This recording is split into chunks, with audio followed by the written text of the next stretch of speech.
Mon cher haut potentiel, bienvenue dans cette newsletter qui s'adresse au haut potentiel. J'ai l'honneur d'accueillir aujourd'hui Jean-Valère Villa-Manza, qui n'est plus à présenter. Mais si tu ne le connais pas, toi qui es de la nouvelle génération, Jean-Valère Villa-Manza est journaliste de profession.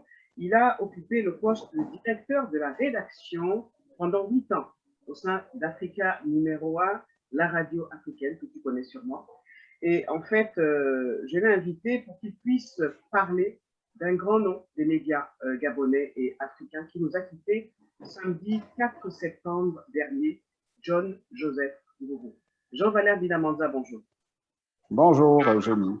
Alors, qu'est-ce que c'est tout un plaisir que d'être interviewé par toi sur un sujet qui nous tient à cœur. Tout à fait. Alors, qu'est-ce que tu pourrais dire au sujet de John Joseph?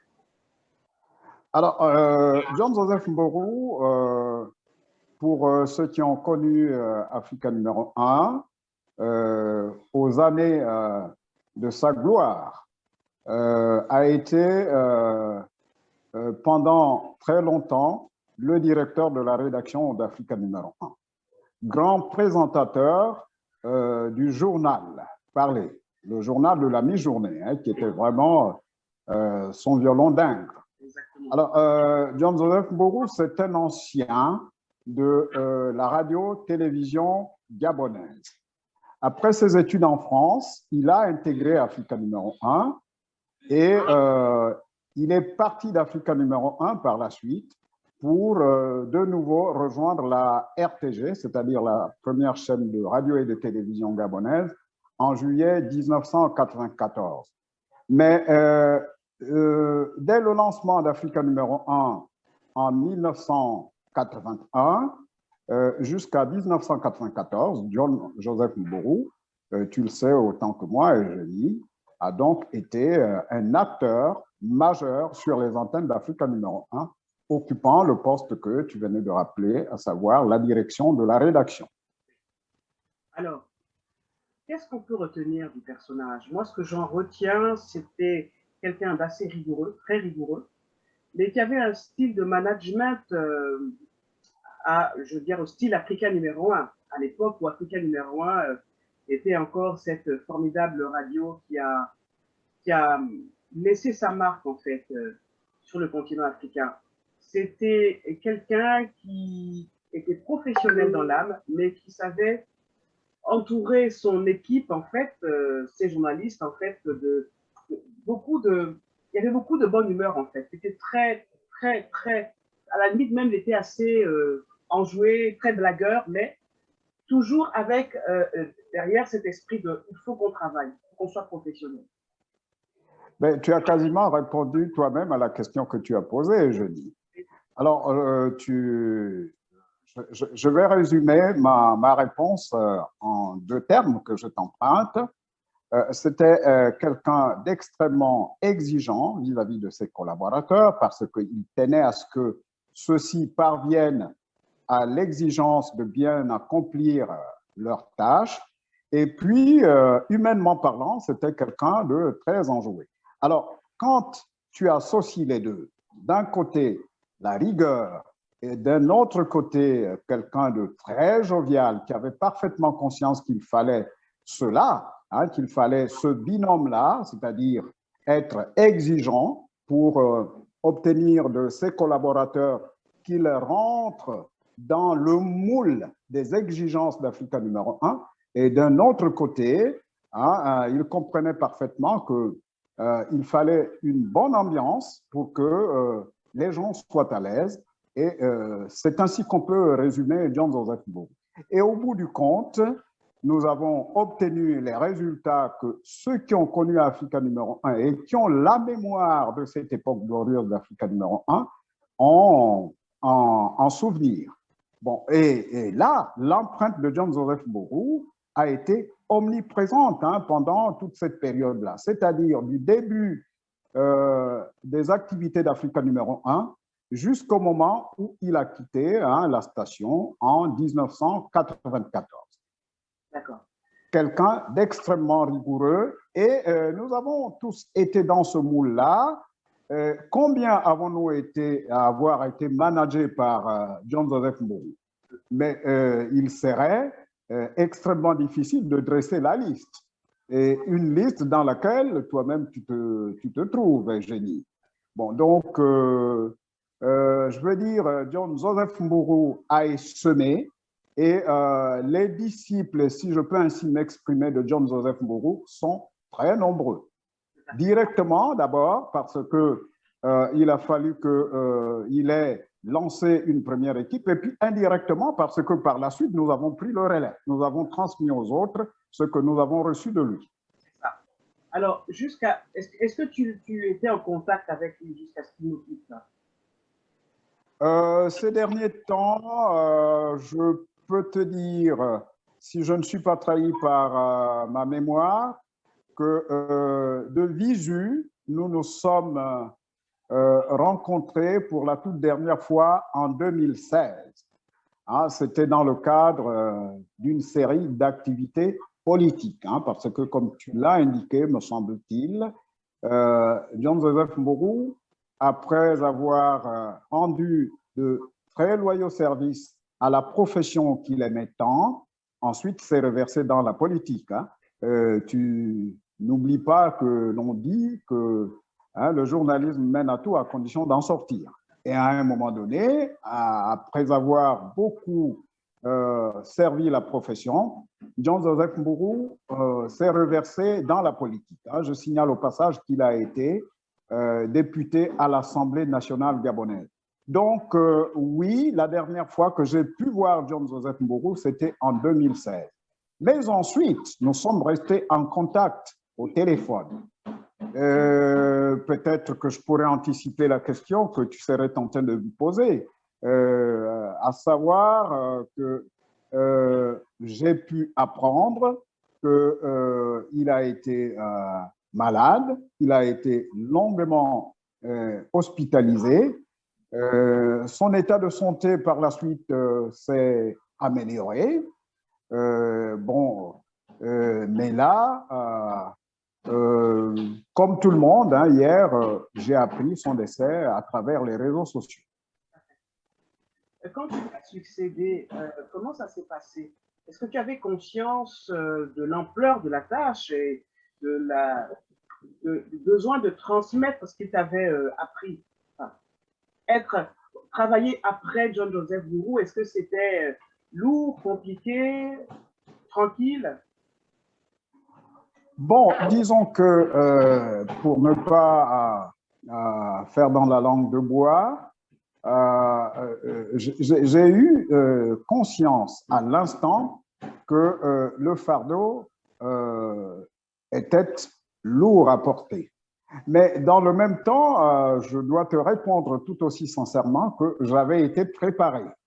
Parce que pendant plusieurs années, j'ai été son adjoint, d'abord en tant que rédacteur en chef, et puis ensuite en qualité de directeur adjoint de la rédaction. Hein, parce que lui, en réalité, tout en étant le responsable à titre principal de la rédaction d'Africa numéro 1, voyageait beaucoup. Hein, il a été un grand reporter, et tu te souviens que nous avons été sur plusieurs théâtres d'événements majeurs en Afrique, et John Joseph Mburu étant souvent parti, moi j'avais la charge en son absence, hein, comme on a coutume de le dire, de tenir la boutique.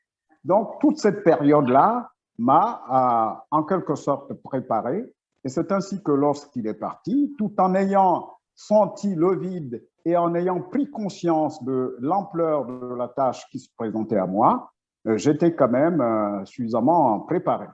Mais ce n'est pas pour autant que les choses ont été faciles. Parce que, Génie, tu te souviendras que notre antenne qui avait cette vocation de satisfaire de la meilleure façon son immense auditoire, parce qu'il faut dire au passage que Africa numéro 1, à un moment donné, a réussi à cumuler une audience de 20 millions d'auditeurs. Hein, c'était chose inédite sur le continent africain. Et donc, lorsqu'on avait à l'esprit toutes ces données-là, on ne pouvait qu'à un moment donné être quelque peu angoissé. Mais l'angoisse est en quelque sorte un levier qui permet de se projeter vers la meilleure façon d'accomplir les tâches que l'on a devant soi.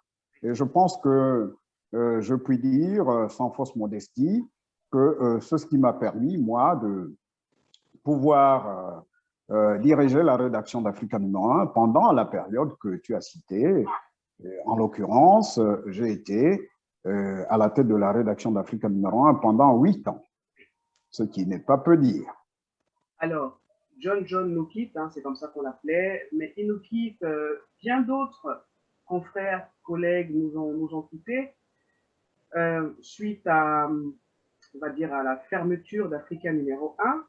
On ne peut pas parler de John sans parler de, j'ai envie de dire, cette patate chaude, Africa numéro 1.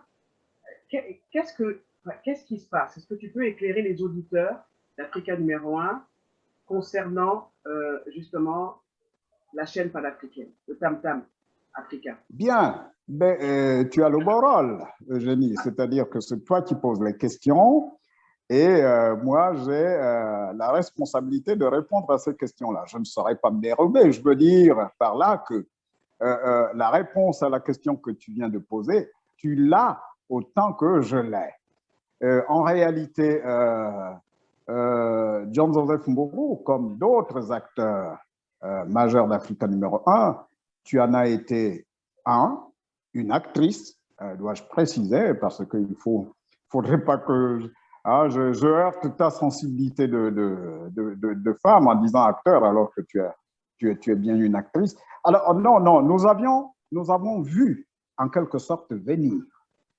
Ce qui s'est passé pour Africa numéro 1, c'est que, Eugénie, tu le sais bien, comme société commerciale, et non pas comme une station qui était adossée à des financements publics, comme société commerciale, Africa numéro 1 avait pour gisement la mise en exploitation de son centre émetteur. Alors, ce centre émetteur permettait de relayer les programmes de plusieurs autres diffuseurs internationaux, dont Radio France Internationale, Radio Suisse Internationale et occasionnellement des chaînes d'envergure comme La Voix de l'Amérique. Alors, c'était ça le gisement d'Africa numéro 1 qui lui permettait de gagner de l'argent parce que, évidemment, c'était des services que Africa numéro 1 vendait. Mais lorsque l'onde courte progressivement a cessé d'être un produit commercial viable parce que elle était tout simplement relayée par la modulation de fréquence, ce qui s'est passé par la suite, c'est que Africa numéro 1 a commencé à perdre de l'argent, puisque c'était notre seul gisement. Le marché publicitaire en Afrique, malgré le fait d'avoir commis Havas Media International pour son exploitation, n'a jamais été, je veux dire, un champ de récolte de devises. Et donc, nous avions le centre émetteur d'Africa numéro 1. Et lorsque la modulation de fréquence est arrivée et que les grands diffuseurs internationaux que je venais de citer, qui étaient nos principaux clients, nos principaux pourvoyeurs de fonds, se sont retirés pour se rabattre sur la modulation de fréquence, pour arroser les grandes agglomérations qu'elle desservait, eh bien, Africa numéro 1, très rapidement, a commencé à perdre de l'argent. Et ce qui s'est passé par la suite, c'est que nous n'avons pas eu, je veux dire, un esprit prospectif qui aurait consisté à explorer les autres possibilités qui auraient permis à Africa numéro 1 de continuer à gagner de l'argent et de continuer donc à exister, tout simplement. Et là, il faut avouer, moi je le dis sans détour, nous avons failli. Nous avons failli, c'est notre responsabilité à tous. Alors ensuite, il y a eu beaucoup de péripéties. Il y a une société libyenne qui a pris des parts à Africa numéro 1. Qu'en est-il aujourd'hui? Bon, non, mais en fait, ce n'était pas une société, c'est l'État libyen, à travers un organisme d'État qui s'appelle la Libyan Broadcasting Corporation. représentants de l'État libyen, comme par exemple en France à l'époque l'était quoi. Attends, ça va me revenir. Bon, donc c'est l'État libyen qui avait été au bout d'une action de prospection approché par Africa numéro 1, en lui présentant l'opportunité de prendre une part au capital d'Africa numéro 1.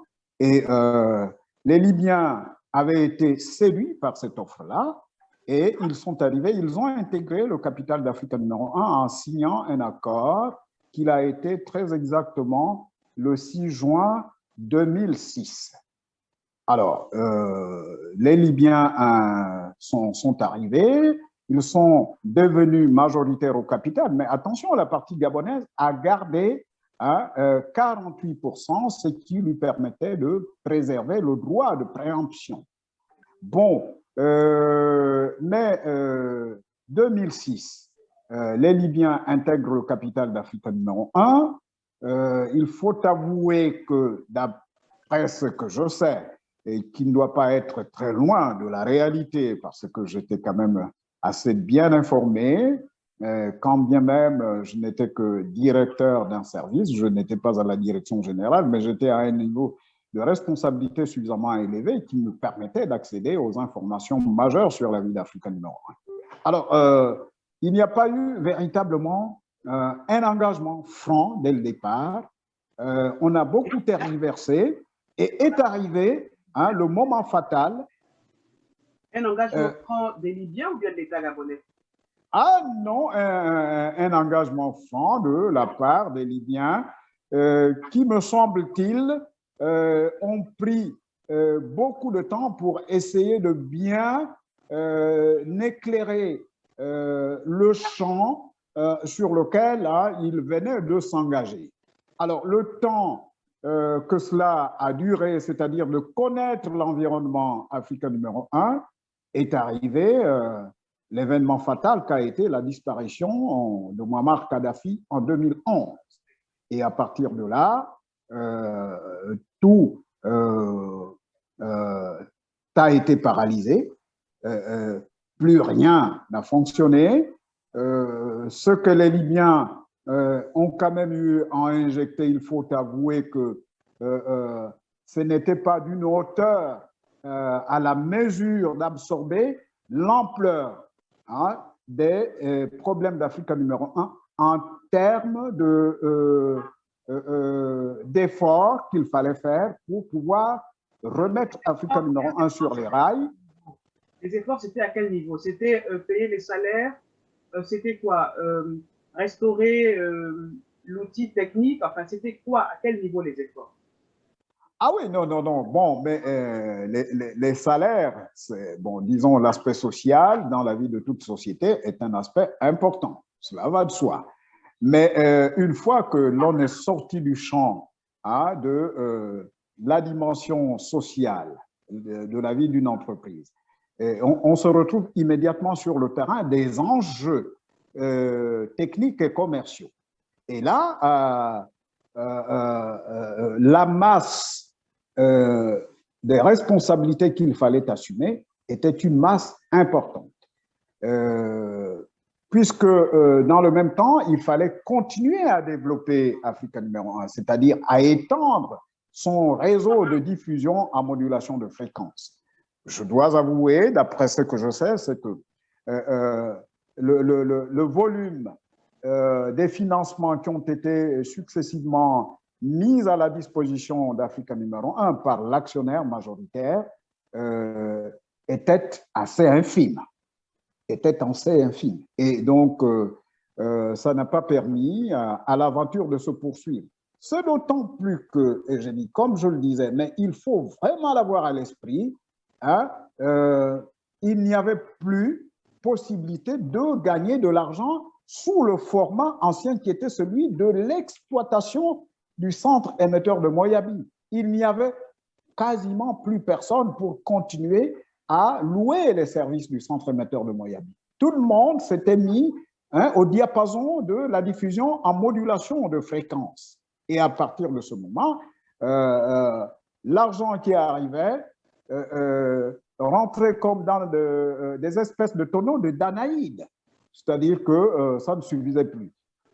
Alors, aujourd'hui, si je puis en dire un mot, ce qu'il faut, parce que j'entends dire, oui, on veut relancer Africa numéro 1, mais c'est un serpent de mer. Hein.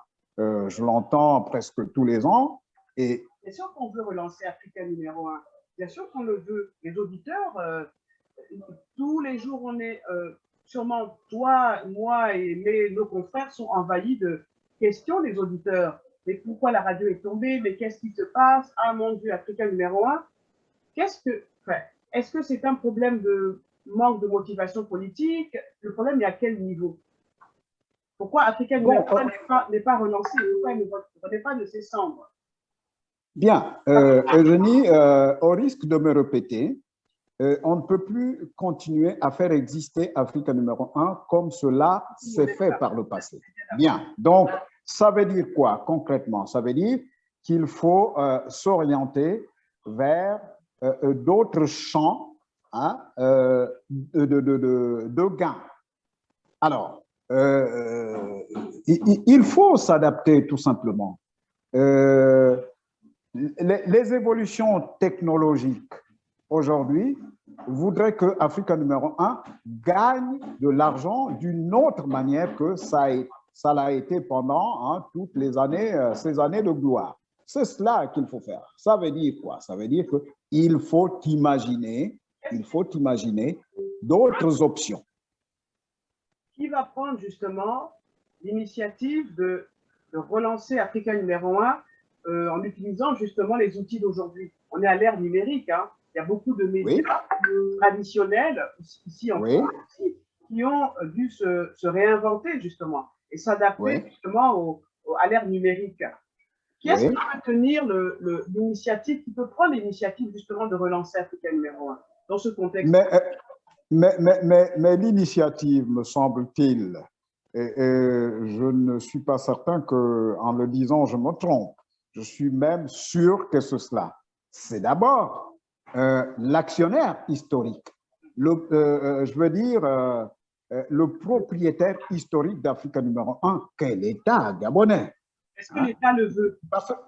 Oui, parce que même lorsque les Libyens sont arrivés en 2006, il a fallu qu'il y ait eu dans ce sens la volonté de l'État gabonais. L'État gabonais est propriétaire d'Africa numéro 1. Il incombe à l'État gabonais de prendre l'initiative et puis de faire appel je veux dire, à des personnes à même de lui soumettre hein, à l'État gabonais des voies de solutions qu'il faudrait emprunter pour relancer Africa numéro 1. C'est par là qu'il faut commencer. Il faudrait qu'il y ait d'abord la volonté de l'État gabonais. Est-ce que cette volonté existe? Je n'en sais rien, mais on peut en douter parce que moi, je ne parle pas en faisant la langue de bois. Comme je te disais, j'entends dire, oui, ça y est, le dossier est sur la table du gouvernement, on va relancer Africa numéro 1. Bon, mais enfin, ça fait quand même des années que ça dure. Il faudrait commencer par là. C'est la première étape, qu'il y ait un engagement franc de la part de l'État gabonais et par la suite, qu'on fasse appel à des gens hein, ayant imaginé hein, ce qu'il faudrait maintenant faire par rapport à l'environnement technologique nouveau auquel tu faisais allusion, comment il faut par la suite relancer Africa numéro 1. Je puis dire que des gens ayant réfléchi à la question, il doit y en avoir. Moi, j'ai la faiblesse de penser que hein, quelques personnes, et peut-être toi-même, je n'en sais rien. J'ai envoyé plusieurs dossiers à Libreville, qui sont restés sans réponse, et je me rappelle même que j'ai rencontré l'ancien ambassadeur du Gabon en France, à qui j'ai dit, si l'État ne fait rien, moi, je peux faire quelque chose, je peux mobiliser mes anciens confrères, je peux commencer, et puis l'État gabonais peut continuer. Mais j'avoue que je suis un peu comment dire, découragée. Dubitative. Pardon? Ah, non, non, non, bien plus que dubitative. Oui, c'est ça. Je sais qu'il est possible Tu es de déjà pointé. numéro un. Mais en fait, concrètement, Jean Valère, c'est que moi, je sais que je peux lancer le mouvement, mais Oui, il me faut quand même l'autorisation de l'État gabonais. oui, Alors, oui, une autre piste aurait été de dire, de donner, de recommencer Africa numéro un en mettant Africa. Mais Africa oui, numéro un, la marque appartient à l'État gabonais, mais quand même de lancer un média numérique, oui, Africa, oui, qu'on sache que c'est Africa numéro un. Moi, j'ai même oui, rencontré des personnalités ici en France et dans le monde qui sont prêtes à s'investir. Mais oui, je peux pas m'avancer toute seule. J'ai besoin de l'appui de mon pays et des autorités de ce pays-là. Voilà. oui, Donc voilà où j'en oui. suis. Je suis sûr qu'il y a beaucoup de personnes comme moi qui ont réfléchi parce que les solutions, elles existent. Aujourd'hui, je pense qu'il est beaucoup plus facile de relancer un média à l'ère numérique. Il y a moins de moyens, évidemment, il y a moins de moyens, mais il faut rester professionnel et il faut revenir sur un terrain qui est concurrentiel. Africa numéro un, c'est Africa numéro un, mais il faudra reprendre toute sa place. Il faudra se réinventer. Je pense que c'est possible. Voilà. Je ne dirais pas que je suis heureux de t'entendre parler comme ça, mais je suis à tout le moins soulagé de t'entendre parler comme ça. Je vais ajouter à ce que tu viens d'expliquer et qui me paraît pertinent et je veux dire qui est de nature à entretenir l'espoir. Je voudrais ajouter ceci. C'est qu'on ne réinvente pas la roue des génies. Nous avons un concept qui est un concept qui a longtemps aguiché. Africa numéro un, la radio africaine. Mais la solution se trouve dans la dénomination de notre radio. Africa numéro un, la radio africaine. Et nous avons, par le passé, tout au long des années de gloire d'Africa numéro un, fait la démonstration que Africa numéro un était véritablement la radio africaine. Ce qu'il y a à faire aujourd'hui, mais je ne vais pas aller dans le détail parce que je ne veux pas dévoiler ce que j'ai pu produire comme réflexion, parce que, figure-toi, j'ai aussi travaillé. Je tiens un ouvrage quand même, bon, sans être présomptueux, qui vaudrait la peine d'être découvert, d'être apprécié et puis d'être sanctionné. Alors, donc, la solution, elle se trouve là. Comment réinventer Africa numéro un dans le contexte d'aujourd'hui, tout en faisant en sorte que Africa demeure la radio africaine. Et tout cela est tout à fait possible. Ça veut dire quoi? Je vais quand même me découvrir un tout petit peu. Ça veut dire qu'il faut établir des passerelles qui soient des passerelles du contexte d'aujourd'hui avec d'autres médias africains. C'est aussi simple que ça. C'est aussi simple que ça. Et tout cela avec pour support le transport du son, de l'image aujourd'hui par les moyens du numérique, eh bien, cela est tout à fait possible. C'est dans cette direction qu'il faut orienter l'effort. Alors, si on rentre, on vient nous présenter des choses abstraites, ça pourrait être tout simplement pour, en quelque sorte, phosphorer. Ce que je veux dire, c'est que nous avons là, la voie, elle est là, il faut l'emprunter. Il faut pouvoir imaginer les synergies du contexte d'aujourd'hui avec d'autres médias africains pour que Africa numéro un, qui a été accepté dans tous les environnements qu'elle a arpenté, continue de porter ce statut de radio africaine. C'est tout à fait possible, Eugénie. Bon, en off, lorsque nous aurons terminé cette interview, puisque le contact est repris, nous allons avoir l'occasion de pouvoir échanger sur la question. Je suis, moi, ça c'est le cadeau Ça, c'est le cadeau de John John, tu vois. Il est parti Voilà. je pense que c'est le cadeau de John John. Il est parti et moi, je me dis que c'était Et tellement... de beaucoup d'autres. Et de beaucoup d'autres. C'est vrai que le nom de John John a une plus grande résonance, hein, compte tenu de ce qu'a été son envergure, son action au sein d'Africa numéro 1. Mais combien aujourd'hui il faut honorer, qui ont investi leurs efforts dans cette radio et qui aimeraient, du fond de leur tombe, être soulagés parce que moi, je crois à la force aux forces de l'esprit. Et je dis, combien serait soulagé de savoir qu'enfin, l'outil auquel ils ont consacré une grande partie de leur vie, si ce n'est toute leur vie, revit enfin.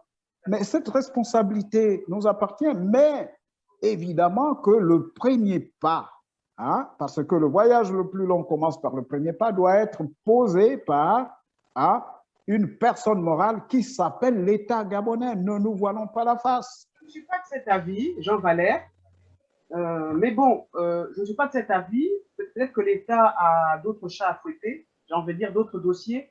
Moi, je pense qu'il faut initier les choses et ensuite l'État peut nous rejoindre. Je pense, ça c'est ma démarche.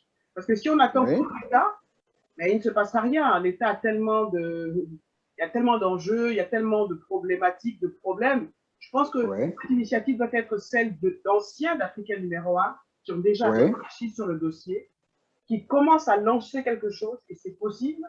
Et ensuite, l'État se dit, tiens, ah ben tiens, oui, quelque chose est en train de renaître. Nous allons donc appuyer et jouer notre rôle. Moi, c'est mon point de vue. Mais je pense qu'on pourrait en discuter en dehors de cette interview. Qu'est-ce que Oui, tu oui. souhaites Très rapidement, oui. très rapidement, si tu le permets, Jenny, à la suite de ton propos sur ce point, j'ai envie de dire que nous ne sommes pas en contradiction. En réalité, ce qu'il nous faut, c'est quoi? C'est de mettre au point, de formuler un concept qui soit un concept fort, un concept limpide. Mais ensuite, inévitablement, nous nous retrouvons de façon subséquente devant, je veux dire, le défi qu'est la nécessité de réunir les moyens. Oui. Le concept, nous pouvons aisément travailler là-dessus. Moi, j'ai la faiblesse de penser que nous en avons la capacité. Tu venais d'indiquer que tu as eu à faire des démarches qui se sont, hélas, soldées par un échec, tout simplement parce qu'il n'y a pas eu l'écho que tu espérais. Bon. Ouais. C'est simplement, mais, les démarches, c'est au niveau de, moi, je veux le soutien de l'État. Mais je me suis dit, peut-être qu'il faut réfléchir à l'envers. Peut-être qu'il faut se dire, oui, on pense quelque chose et l'État nous suit. Je pense que c'est cela. Et je suis assez frondeuse, tu le sais, Jean Valère. Je me suis dit un jour, ben, chiche, je vais oser braver mon pays en disant, en lançant un média numérique, Africa numéro 1, la radio africaine. Je me suis dit, bon, je me suis un peu calmé. Je me suis calmé. Non, ne te calme pas. Moi, je te relance. Discutons. Oui. Discutons. Moi, je suis. Bon, mais absolument, absolument. Mais tu me vois tout à fait, comment dirais-je, je suis heureux que, partant d'un sujet qu'est la disparition de John Joseph Mbou, paix à son âme, hein, parce qu'il faut rendre un hommage vibrant à cet homme-là. Mais ensuite, nous avons, de façon tout à fait naturelle, glissé sur le sujet crucial qu'est le sort d'Africa numéro 1. Je dis, oui, je suis tout à fait de la même motivation, ma motivation a la même veine que la tienne. Écoute, retrouvons-nous, mettons dans l'escarcelle nos idées, hein, sans, je veux dire, appréhension aucune, nous sommes capables de pouvoir transcender ce que pourrait être, dans un tel contexte, nos appréhensions et travailler la main dans la main, ayant à l'esprit qu'il faut pouvoir redonner vie à Africa numéro 1. Je suis tout à fait d'accord avec toi. C'est pour cela que je disais que nous sommes tout à fait d'accord. Oui, on peut prendre le problème à l'envers, mais à un moment donné, Denis, hein, se posera la question, hein, de l'aspect financier. Exactement. Et il faudra bien que quelqu'un puisse mettre la main à la poche. Hein, parce que même si le numérique coûte nettement moins cher que les anciennes voies qu'on empruntait pour pouvoir mettre en route une chaîne de radio et de télévision, il n'en demeure pas moins que les options d'aujourd'hui aussi, hein, correspondent je veux dire, à des aspects financiers qui ne sont pas négligeables. J'ai aussi réfléchi à cet aspect-là. C'est d'ailleurs le premier aspect. C'est le premier aspect. Il y a des moyens justement de faire un peu des financements pour Africa numéro 1.